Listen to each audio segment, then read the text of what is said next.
এখন বানাচ্ছি ফুলকপির বড়া। ঝাল ঝাল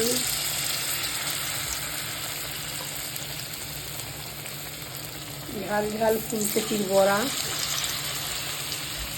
আজকে মঙ্গলবার নিরামিষ। ফুলকপির বড়া, বেগুন ভাজা, আলু ভাজা, বাদাম ভাজা, আলুর তরকারি, মুগ ডাল।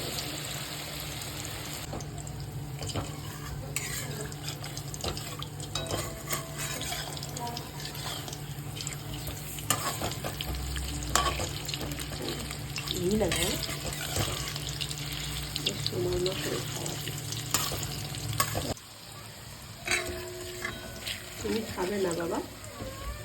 ডিম বাদাম খাও না তো? স্লিপ 6 স্লিপ করে মাল, কম নাকি? করা যায় না, অনেক মাল হয়ে যায়। তোকে বাটিতে ডাল। হ্যাঁ, ওই